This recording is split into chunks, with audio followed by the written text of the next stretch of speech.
मैं शैलेश लोढ़ा हाजिर हूं लेके माय एफएम प्रेजेंट्स कहानी जज्बे की, powered by union bank of India.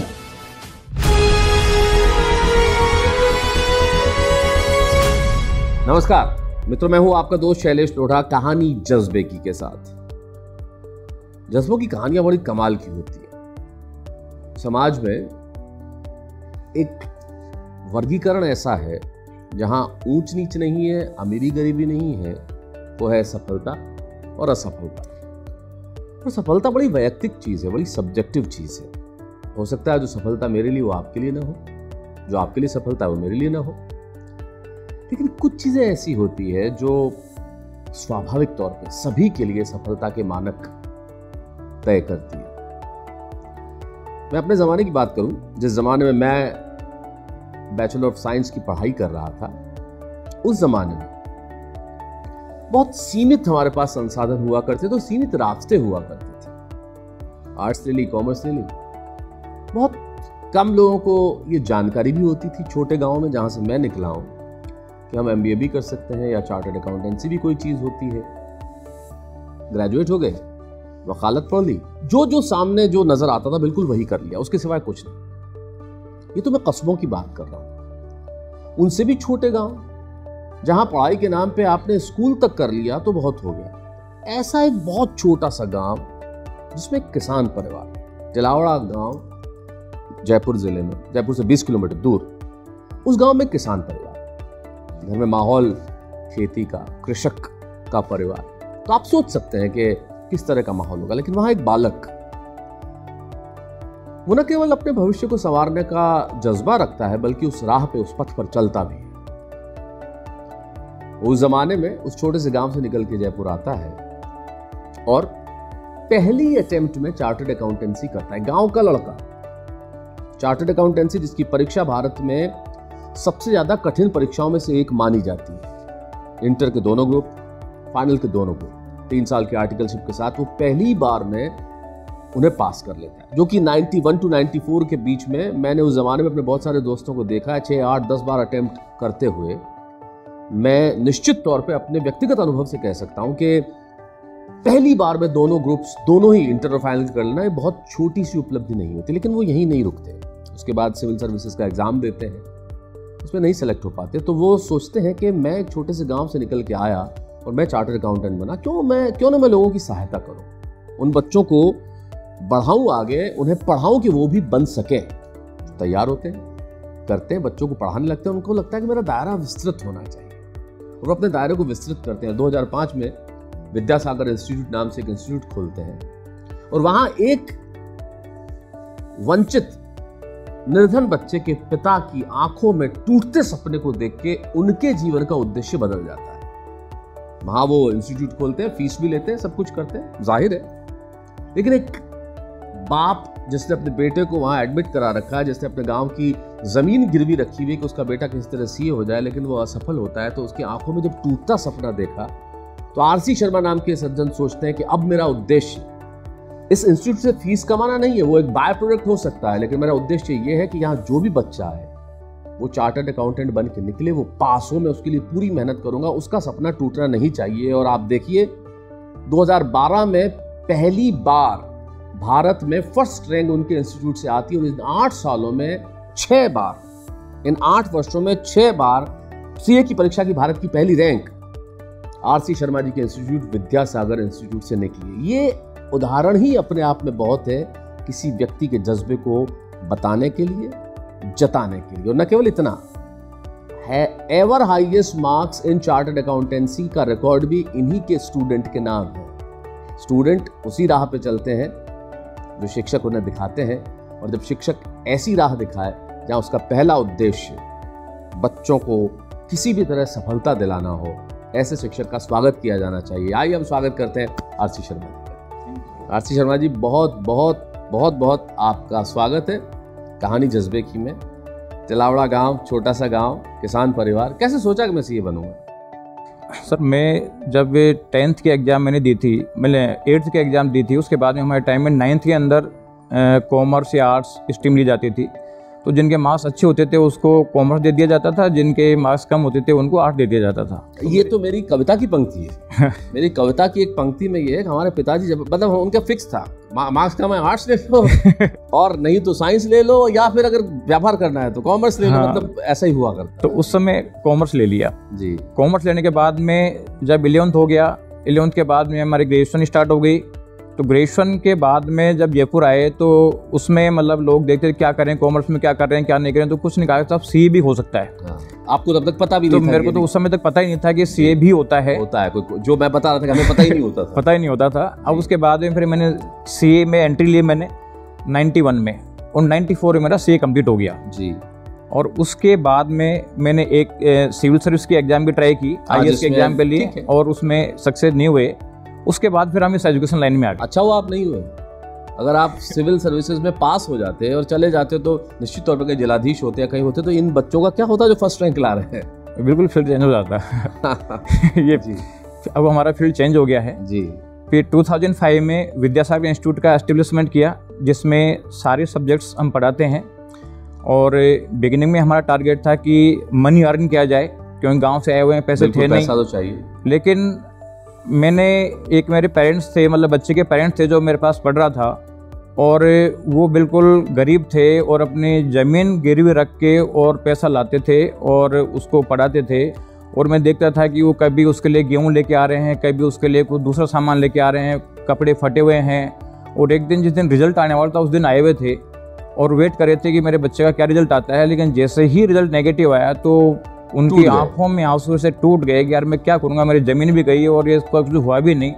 उसके बाद मेरा माइंड चेंज हो गया, मैं कि यार ये जो पैसा जो नश्वर चीज़ है जिसको हम साथ नहीं ले जा सकते, उसके लिए वर्किंग करने के बजाय बेटर है कि कैरियर के लिए वर्किंग की जाए। क्या बात कि एक बच्चे को मतलब उस घटना से पहले पैसा आपकी प्राथमिकता थी, उस घटना के बाद पैसा आपकी प्राथमिकता नहीं खत्म हो गई जी। कि फिर मैंने ये थीम बना ली कि एक बच्चे को सक्सेस देने का मतलब है कि एक जीवन दान देना। बिल्कुल सही। और एक बच्चे को फेल कराने का मतलब है कि एक मर्डर कर देना। और उस थीम पे फिर मैं वर्क करना मैंने चालू कर दिया। डॉक्टर स्वाति लोढ़ा जो मेरी पत्नी है, उनकी एक किताब में एक पंक्ति बड़ी खूबसूरत है। वो लिखती हैं कि when you change a person you change a world. क्योंकि हर आदमी की अपनी एक दुनिया होती है और आप पूरी एक दुनिया बदलते हो। तो आपने ये फैसला किया कि मैं इन बच्चों की दुनिया बदल दूंगा। बिल्कुल। और आपने दुनिया बदलने का प्रयास किया। उसके बाद इन रास्तों पे बच्चे 8 साल में से 6 बार पहली रैंक आपकी। तो लोग पूछते होंगे कि सफलता का राज क्या है, क्या इसका फॉर्मूला क्या है? सर इसका कोई सेट फॉर्मूला नहीं होता है जी। वैसे इसमें एक चीज़ मैंने देखी कि हर स्टूडेंट का एक अलग पर्सनैलिटी होती है जी। उसके अलग इंटरेस्ट होते हैं, कौन सा सब्जेक्ट उसको अच्छा लगता है कौन सा नहीं लगता। तो मैंने पर्सनलाइज वर्किंग चालू करी। अच्छा। जैसे डॉक्टर हर पेशेंट को देख के और मेडिसिन लिखता है, प्रिस्क्राइब करता है, उसी तरीके से मैंने उस स्टूडेंट में देखा कि इसमें क्या इंटरेस्ट है, कहाँ पोटेंशियलिटी है, किस सब्जेक्ट में ज़्यादा मार्क्स लाए जा सकते हैं, किस सब्जेक्ट में वर्किंग करनी चाहिए। तो मैं देखता हूँ कि पर मिनट मार्क्स कैसे इंक्रीज हों जी, उसके लिए मैं वो वर्किंग करता हूँ। तो हमारा जो सिस्टम चलता है क्लासेज का, उसमें एक तो होता है क्लासेज जो एक सर्टेन टाइम में हम कोर्स कंप्लीट कराते हैं। उसके अलावा होते हैं मॉक टेस्ट, जिसके बेसिस पे हम ये पता करते हैं कि कहाँ वीकनेस है, स्टूडेंट कहाँ ले कर रहा है। और तीसरा होता है पर्सनलाइज गाइडेंस। उस टेस्ट में जो मार्क्स आते हैं उसके बेसिस पे फिर हम ये जज करते हैं कि इस स्टूडेंट के मार्क्स कहाँ इंक्रीज होने की पॉसिबिलिटी है, क्या इंटरेस्ट है, जिस सब्जेक्ट में इंटरेस्ट है हम उसको हाईएस्ट पीक पे पहुंचाते हैं, जिसमें इंटरेस्ट कम है उसमें देखते हैं कि चलो कम से भी काम चल जाएगा, बस ओवरऑल मार्किंग हाईएस्ट होनी चाहिए जी। तो केस टू केस वर्किंग की जाती है। जितने भी बच्चे हमारे पास पढ़ रहे हैं, हर बच्चे के पास मेरे टेलीफोन नंबर होते हैं। अच्छा। और स्पेशली जब एग्जाम का टाइम चल रहा होता है, जिस समय 15 डेज अराउंड से एक एग्जाम चलते हैं, हर बच्चे के पास ये राइट है कि मेरे पास कभी भी फोन करके पहुंच सकता है, रात को 12 बजे, 4 बजे, 5 बजे, जब चाहिए जब वो पहुंच सकता है। बिल्कुल, हमेशा मैं उसके लिए अलर्ट रहता हूँ। उसका रीजन क्या होता है कि उसके 2 तरीके की प्रॉब्लम्स आती है। एक तो प्रॉब्लम आती है कि सब्जेक्ट से रिलेटेड, तो मेरी फैकल्टी उसके लिए हमेशा रेडी रहती है, चाहे रात के 12 बजे चाहे कभी बजे, वो हमेशा उसकी प्रॉब्लम सोल्व करती है, बहुत कोऑपरेटिव है। और मैक्सिमम फैकल्टीज जो मेरे खुद के पढ़ाए हुए स्टूडेंट ही हैं। तो जिनको आपके इंस्टीट्यूट का एक कैरेक्टर आपने बना रखा है कि आपको रात को भी कोई भी बात करे तो आपको जवाब देना है। बिल्कुल बिल्कुल। सर्टेन टाइम जब एग्जाम का टाइम चल रहा होता है, जैसे मैं 2-3 महीने का जो प्रिपरेशन का टाइम होता है, उस समय हम पूरे रेडी रहते हैं। बाकी टाइम जो है वो दिन में प्रॉब्लम पहुँचते हैं जी। और बहुत सारे बच्चे जो होते हैं जो एग्जाम में डिप्रेशन में चले जाते हैं, उसको कोर्स बहुत वास्ट है, और वो रिवाइज नहीं कर पाते हैं तो उनको लगता है यार क्या करें, हम तो बिल्कुल ख़त्म हो गए। उस समय उनको ये डिसीजन मेकिंग की ज़रूरत होती है कि हमें क्या पढ़ना चाहिए और क्या छोड़ देना चाहिए। उस समय बच्चे की जो कैपेसिटी है वो जज करके और कितना कोर्स कर लिया कितना नहीं किया उसके बेसिस पे फिर उसको बताते हैं कि यार ये चैप्टर छोड़ दो और या इस चैप्टर को प्रायोरिटी दो, ये पढ़ने के बाद टाइम बचता तो इसको करना, नहीं तो फिर उसको करना। फिर इस गाइडेंस की बहुत ज़्यादा ज़रूरत है। बिल्कुल पर्सनल गाइडेंस की ज़रूरत है। मैंने तो ये चीज़ ऑब्जर्व करी है कि जब से मैंने पर्सनल गाइडेंस देना चालू किया है कि एक एक बच्चे वर्किंग होती है जी। उसके बाद रिजल्ट लाना बहुत आसान काम हो जाता है। यानी मेरे को रिजल्ट लाने बिल्कुल भी जोर नहीं आता और बच्चों का इतना फेथ होता है कि जैसा कह दिया वो आंख बंद करके वर्किंग करते हैं और उसके बेसिस पे रिजल्ट आता है। कितने स्टूडेंट्स हैं अभी शर्मा साहब? मैं जो लिमिटेड बच्चे लेता हूँ, यानी एक तो है कि बहुत बच्चे पढ़ा दिए जाएं, ठीक है वो पैसा कमाने का जरिया हो सकता है लेकिन रिजल्ट नहीं दे सकते। रिजल्ट के लिए तो पर्सनल वर्किंग जरूरी है। बिल्कुल ठीक है। तो मैंने डिसाइड कर रखा है जो हमारे 3 लेवल होते हैं, एक तो फाउंडेशन होता है, इंटरमीडिएट और फाइनल जी। सीए फाउंडेशन में हम 400 स्टूडेंट लेते हैं, इसके बाद एडमिशन नहीं लेते। इंटरमीडिएट में भी 400 लेते हैं, इसके बाद एडमिशन बंद। और सीए फाइनल में एक अटेम्प्ट में केवल 100 स्टूडेंट बैठाते हैं। तो टोटल ये मिलके लगभग 1000 स्टूडेंट होते हैं जिनका एग्जाम सबका एक साथ होता है। तो और परसेंटेज ऑफ सक्सेस कितना है 1000 में से? ये परसेंटेज ऑफ सक्सेस होता है मेरा लगभग 70-75% रिजल्ट रहता है। That's a very good thing. और बिकॉज़ जहाँ तक मेरी नॉलेज है मित्रों, भारत में सीए का रिजल्ट एक जमाने में 2 या 3% रहा करता था और मेरे ख्याल से अब थोड़ा सा बढ़ गया है इन दिनों। अब 10-12% हो गया जहाँ तक मेरी जानकारी है। अब 10-12% जहाँ पे टोटल रिजल्ट 10-12% रहता हो, वहाँ वीएसआई के शर्मा साहब ये बता रहे हैं कि इनके 1000 में से 77% बच्चे सक्सेसफुल रहते हैं। मतलब that is a phenomenal figure I would say कि जहाँ सीए का रिजल्ट ही 10% रहता हो वहाँ आपके 70%, that's a phenomenal figure I would say. और फेल होते हैं वो भी वो स्टूडेंट होते हैं क्योंकि यहाँ पे एक बहुत बड़ा मिथ फैला हुआ है कि सीए का रिजल्ट रहता ही नहीं है जी। तो टेरर है जी।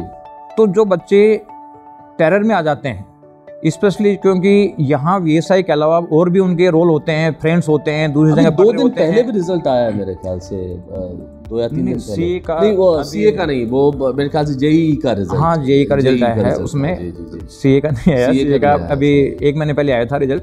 मेरी क्या जानकारियां थोड़ी, मैं अगर थोड़ा ठीक होता तो मैं भी शायद सीए बन जाता, इसलिए बन नहीं पाया जीवन में। अच्छा, मेरे जैसा व्यक्ति कोई आया जो बिल्कुल ऐसा पढ़ने लिखने में ठीक ठाक न हो तो उसे भी बनवा सकते हैं? बिल्कुल इजीली। अच्छा। उल्टा मैंने एक चीज़ ऑब्जर्व करी है कि स्पेशली जैसे जिनके पेरेंट्स चार्टर्ड अकाउंटेंट्स हैं जी, उनके बच्चों को रिजल्ट जाना बहुत मुश्किल है कंपेयर टू कि जो अननोन है, इस फील्ड से बिल्कुल अननोन है, उनको रिजल्ट दिलाना बहुत आसान काम है। अच्छा, एक सवाल जो बहुत आम लोगों के दिल में होता है, मेरे दिल में भी है ये सवाल, ये पर्सनल व्यक्तिगत मेरा सवाल मान लीजिए। जैसे जितने भी बड़े बड़े कोचिंग इंस्टीट्यूट हैं, चाहे वो मेडिकल के एंट्रेंस के हों या इंजीनियरिंग एंट्रेंस के हों या इस तरह के, जैसा कि आपने बताया वो लोग जब बच्चों को एडमिशन देते हैं तो पहले उनका टेस्ट ले लेते हैं, उसमें से क्रीम बच्चे ही लेते हैं ताकि उनके पास कमज़ोर बच्चे न रहें। तो अगर आपके पास कोई कमज़ोर बच्चा है तो आप क्या उसको सलाह दें? सर ये तो मेरी पहली प्रायोरिटी है जी। अगर एक फर्स्ट रैंकर को रैंक दिला दी तो क्या दिलाई, यही बात मैं कहना चाह रहा था जी। मेरे सीए फाइनल में जो बच्चे, मैंने सीए फाइनल का पहला बैच चालू किया जिसमें केवल 8 स्टूडेंट्स और उसमें 3 रैंक आई, all India first rank, all India 17 rank और ऑल इंडिया 48 रैंक। 8 में से 3? 8 में 3 रैंक इंक्लूडिंग फर्स्ट रैंक और सारे बच्चे पास, मतलब लगभग 40-45%। 8 में से 3 रैंक, 8 में से 3 तो रैंक है, 45% तो रैंक हो गई, बाकी सारे बच्चे पास, सारे होते 100% रिजल्ट। अब सीए में फाइनल के लिए मतलब वो मेरा पहला बैच था जिसमें मैं 18 मेंबर स्टूडेंट बैठे जी। दूसरे बैच में 2 बच्चे थे, 1 रैंक और 1 पास, और तीसरे बैच में 1 स्टूडेंट था जो all India first rank with ever highest marks. Let me clap for you. क्या बात है, मतलब ये एक जो कहानी है बड़ी कमाल की है, बहुत जबरदस्त है। तो मतलब आपने बहुत अच्छी बात की, अगर फर्स्ट रैंक को फर्स्ट दिला दिया तो आपने क्या किया, what you have done. I mean, लेकिन आपने अगर एक कमजोर बच्चे को या थोड़ा सा इतने स्मार्ट बच्चे को नहीं, या इतने जीनियस बच्चे को नहीं, उसको आगे बढ़ाया, then your guidance comes in the light. तो ये दोनों बच्चे एक के 12th में थे 82% जी, और एक के 12th में थे 85% मार्क्स, जबकि 12th में आजकल जिसके 90-95 से कम होते हैं उसको तो मानते ही नहीं कि यार ये भी स्टूडेंट है, जबकि 82-85 वाला फर्स्ट रैंक ला सकता है, लाया आपने साबित कर दिया। तो आपने 2-3 मिथ मैं कहूँगा जो है हमारे तोड़ दिए। पहला मिथ कि 90-95 वाला रैंक ला सकता है, आपने 80 वाले को भी रैंक दिलाई। दूसरा मिथ कि राजस्थान में कोटा ही हम मानते थे कि कोचिंग के लिए बहुत है, लेकिन आपने जयपुर में ये करके दिखाया। और तीसरा मिथ जो मुझे व्यक्तिगत तौर पे ये लगता था कि चार्टर्ड अकाउंटेंसी राजस्थान मतलब जोधपुर एंड भीलवाड़ा, ये दो जो जगह थी यहाँ से मैक्सिमम लोग निकल के आते थे। लेकिन आपने ये तीसरा मिथ भी तोड़ा और इतने सारे लोगों को सीए बनाया। मैं समझता हूँ ये कहानी जो है आपकी, ये कहानी नहीं जो सच्चाई है, मतलब जो आपके जो नज़र आ रहा है, जो दिख रहा है हमें, इसमें बहुत कुछ सीखने को। सबसे बड़ी चीज़ आपके जो व्यक्तित्व में सादगी है, जो सहजता है, वो मुझे लगता है आपका सबसे बड़ा वर्च्यू है, आपका सबसे बड़ा गुण है। क्योंकि अगर आप अवेलेबल नहीं होंगे, सुलभ नहीं होंगे स्टूडेंट्स के लिए, स्टूडेंट्स टीचर से डरेगा या बात नहीं कर पाएगा, तो शायद आपने कहा डिप्रेशन में और चला जाएगा। लेकिन आप उनके लिए अवेलेबल हैं, आप उनको सलाह देते हैं, आप आगे बढ़ने के मार्ग बताते हैं। इससे बेहतर क्या हो सकता है? मैं सर, जब बच्चे मेरे को कॉल करते हैं और कई बार मैं फ़ोन पिक नहीं करता या मिस कॉल हो जाती है, तो मैं दोबारा उसको कॉल करता हूँ खुद। क्या बात है। मतलब मैं ये बच्चा ही नहीं सोच ले कि यार ये क्या, मतलब मेरे को इग्नोर तो नहीं कर रहे हैं। वाह। तो मैं खुद उसको फ़ोन करके और दोबारा उससे बात करता हूँ, क्या बात है, कोई दिक्कत तो नहीं है। क्योंकि जब एग्जाम में कई बार जैसे एक बच्चे से मेरी बात हो रही है, दूसरे बच्चे का मिस कॉल आ गया, तो हो सकता है कि वो अपने को नेगलेक्ट फील कर ले। जी जी। लेकिन मैं उसको नेगलेक्ट फील नहीं होने देता। तो आपके आसपास बाहर से भी बच्चे आते हैं, जयपुर के अलावा भी? सर, बाहर पूरे इंडिया से बच्चा आता है। तो आपके यहाँ हॉस्टल फैसिलिटीज वगैरह? हॉस्टल फैसिलिटी मतलब हमारे अटेस्ट पीजी हैं। अच्छा। जो हमारे टाइप में पीजी होते हैं। जी जी जी। और हम स्मॉल बैच साइज लेके चलते हैं। जैसे लोग तो 500 पढ़ाते हैं, हम एक बैच में 60 स्टूडेंट लेके चलते हैं जी। और हर बैच मिनी इंडिया है, यानी उसमें कोई सा ऐसा स्टेट नहीं होता जिसका बच्चा उस बैच में नहीं होता। 60 बच्चों के बैच में नहीं होता। इंस्टीट्यूट में अलग बात है, हर बैच मिनी इंडिया है। तमिलनाडु वालों को मालूम है कि वीएसआई जयपुर में है, केरला वालों को मालूम है, पंजाब वालों को मालूम है, मतलब पूरे देश में हर प्रदेश को मालूम है कि वीएसआई जयपुर में है। हर प्रदेश को मालूम है। और इवन जो साउथ है, जिसमें केरला, आंध्रा और तमिलनाडु, ये 3 स्टेट में लैंग्वेज प्रॉब्लम आती है। वहाँ पे तमिल, कन्नड़ या फिर इंग्लिश ये बोली जाती है। जबकि यहाँ पे हमारी फैकल्टीज कुछ हिंदी बोलते हैं, क्योंकि यहाँ बच्चे कुछ हिंदी बोलना पड़ेगा। जी जी जी। तो वो स्टूडेंट वीएसआई ज्वाइन करते हैं और जिनको हिंदी बिल्कुल भी नहीं आती है, वो वहाँ 1 मंथ का हिंदी स्पीकिंग कोर्स करते हैं और फिर वीएसआई ज्वाइन करते हैं। क्या बात है, मतलब उन्हें यहाँ आना है। तो मैं अगर आपसे एक चीज़ ये कहूँ, एक आखिरी बात, कि जो स्टूडेंट्स सीए बनना चाहते हैं उनको आप एक क्या संदेश देना चाहेंगे? जो भी बच्चे सीए बनना चाहते हैं, तो सबसे पहले एक तो मैं कहना चाहूँगा कि आप माइंड से ये मिथ निकाल दें कि सीए बहुत टफ है। एक सिस्टेमेटिक मेहनत करोगे और एक प्लान्ड वे मेहनत करोगे तो सीए बनना उतना ही आसान है जितना कोई सी भी एग्जाम पास करना, इवन स्कूल एग्जाम पास करना। बिल्कुल आसान काम है। माइंड से निकालो, प्लान बनाओ और सीए बनो और आप करियर सेट करो। बहुत बढ़िया बात की आरसी शर्मा जी ने। अगर आप चीज़ों को मुश्किल देखेंगे तो मुश्किल पाएंगे, अगर चीज़ों को आसान देखेंगे तो आसान पाएंगे। पहाड़ देख के ये कहेंगे पहाड़ बहुत बड़ा है, कैसे चढ़ा जाएगा, तो शायद नहीं चढ़ पाएंगे। लेकिन पहाड़ देख के कहेंगे अरे ये पहाड़, ये तो मैं चढ़ लूँगा, तो चढ़ लेंगे। मैं आरसी शर्मा जी जैसी शख्सियत से मिलकर स्वयं बहुत प्रसन्न हूँ। आप भी प्रसन्न होंगे, खुश होंगे। इतने सहज, इतने सुलभ और इस तरह से अपने सब्जेक्ट के मास्टर, ऐसे लोग अगर हमारे समाज में और होंगे तो और तरक्की होगी और हम आगे बढ़ेंगे। फिर मिलते हैं फिर ऐसी ही किसी कहानी जज्बे के साथ। बहुत बहुत धन्यवाद।